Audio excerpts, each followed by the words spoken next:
afternoon, students. I am Dr. Neelam Tiwari, Assistant Professor of Zoology in Nachiketa College.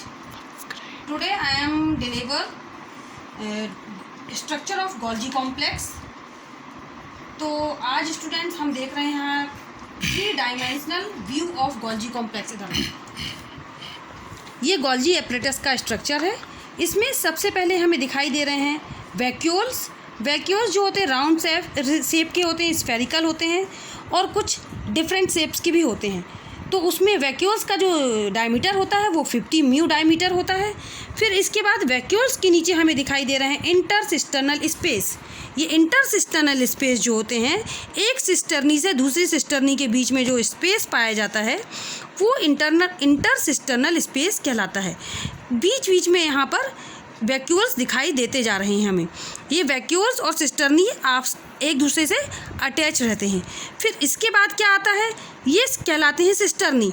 Cisternae जो होते हैं tube like लंबी लंबी rod like या tube like structure होते हैं। इन सिस्टर्नी में सिस्टर्नल कैविटी पाई जाती है। ये सिस्टर्नल कैविटी में सिस्टर्नी जो होती है पाई जाती है। कैविटी का जो साइज़ होता है 150 एंगस्ट्रॉम जो होती है, ये चौड़ी ब्रॉड होती है। फिर नीचे छोटी छोटी वेसाइकिल्स पाई जाती हैं। ये वेसाइकिल्स जो होती हैं इनका जो डायमीटर होता है वो 60 nm डायमीटर होता है और इनके बीच में फ्लूइड भरा होता है जो गोल्जी फ्लूइड्स कहलाते हैं और नीचे वैक्यूल्स भी पाए जा रहे हैं। इस प्रकार हम देख रहे हैं कि पूरा गोल्जी एपरेटस जो है इसमें सिस्टर्नी वैक्यूल्स से मिलकर बना होता है। तो इसका ये 3 डायमेंशनल व्यू है गोल्जी कॉम्प्लेक्स का। फिर हम नीचे देख रहे हैं कि ultra structure of Golgi complex. ये स्ट्रक्चर जो है इसमें बड़े बड़े जो हमें दिखाई दे रहे हैं वो सिक्रेटरी वेसाइकिल्स कहलाते हैं, जिनसे सिक्रेटरी एंजाइम्स जो होते हैं सिक्रीट होते हैं। गोल्जी कॉम्प्लेक्स के एंजाइम सिक्रीट होते हैं। इनमें ट्यूब्यूल्स का जो साइज़ होता है वो 30 to 50 nm डायमीटर होता है और ये इसकी मैच्योरिंग फेज कहलाती है। ठीक है, इसके बाद इसमें यूनिट मेम्ब्रेन पाई जाती है। यूनिट मेम्ब्रेन का अर्थ होता है प्रोटीन लिपिड प्रोटीन की 3 लेयर्ड मेम्ब्रेन का पाया जाना। तो ये यूनिट मेम्ब्रेन जो होती है 7.5 nm थिक होती है। फिर सिक्रेटरी वेसाइकिल्स में भी यूनिट मेम्ब्रेन पाई जाती हैं। ट्यूब्यूल सिस्टर्नी में भी यूनिट मेम्ब्रेन पाई जाती है। सिस्टर्नी जो होती है ये छोटी छोटी सिस्टर्नी पाई जाती हैं। जो लॉन्ग ट्यूब्यूल्स पाए जाते हैं वो ट्यूब्यूल्स कहलाते हैं। फिर इनके बीच में भी जैसे हमने यहाँ दिखाया इंटरसिस्टर्नल स्पेस होते हैं, इनके बीच में भी इंटरसिस्टर्नल स्पेस पाए जा रहे हैं। ये इंटरसिस्टर्नल स्पेस इनका जो डायमीटर होता है 20 to 30 nm होता है। फिर ये सिस्टर्नी जो होती हैं ये सिस्टर्नी पाई जाती हैं जो कि ट्यूब लाइक होती हैं। सिस्टर्नी जो होती हैं इसके बाद इनमें भी मेम्ब्रेन्स जो होती है 3 लेयर्ड मेम्ब्रेन यानी यूनिट मेम्ब्रेन पाई जाती है। मेम्ब्रेन के बीच में यहाँ पे ट्रांजिशंस वेसाइकिल्स पाई जाती हैं। वेसाइकिल्स जो होती हैं वो सिक्रेटरी वेसाइकिल्स से ट्रांजिशन वेसाइकिल्स जो होती हैं थोड़ी स्मॉल साइज़ की होती हैं। इनमें सब में एंजाइम्स फिल होते हैं। फिर ये इसकी जो मैच्योरिंग फेस कहलाती है, ये ऊपर की फेस मैच्योरिंग फेस कहलाती है। नीचे की जो फेस होती है वो फॉर्मिंग फेस कहलाती है। इनमें वेसाइकिल्स का जो ट्रांजिशन वेसाइकिल्स का जो डायमीटर होता है 400 to 800 एंगस्ट्रॉम डायमीटर होता है। सिस्टर्नी जो होती है, सिस्टर्नी की आउटर और इनर लेयर जो होती है दोनों ही मेम्ब्रेन जो होती हैं 60 to 70 एंगस्ट्रॉम थिक होती हैं। तो इस प्रकार हमने अभी देखा ultra structure of Golgi complex and 3 dimensional view of Golgi complex.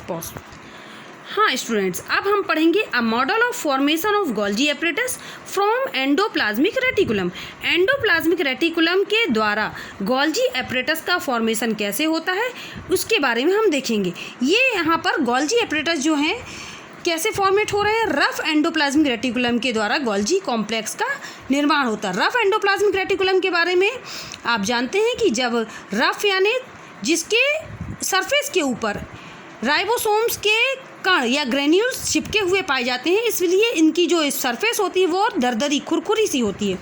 तो इसलिए इसे रफ एंडोप्लाज्मिक रेटिकुलम कहते हैं।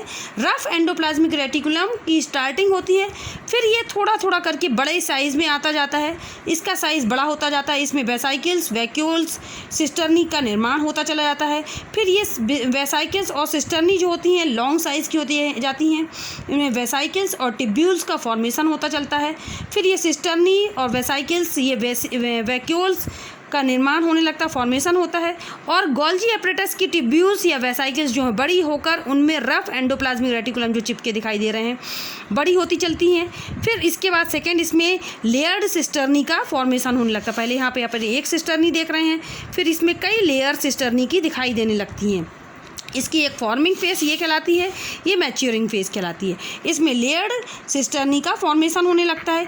ये नीचे हमें एंडोप्लाज्मिक रेटिकुलम दिखाई दे रहा है और यहाँ पे इसकी कई लेयर सिस्टर्नी की दिखाई दे रही हैं जो कि वैक्यूल्स और वेसाइकिल्स दिखाई देती हैं। अब इनका जो लेयर्ड सिस्टर्नी है उसकी चारों ओर छोटी छोटी वेसाइकिल्स हमें दिखाई दे रही हैं जो कि सिक्रीटरी वेसाइकिल्स कहलाती हैं। ये यहाँ से कट हो जाती हैं और कट होने के बाद ये छोटी छोटी सिक्रीटरी वेसाइकिल्स का फॉर्मेशन हो जाता है।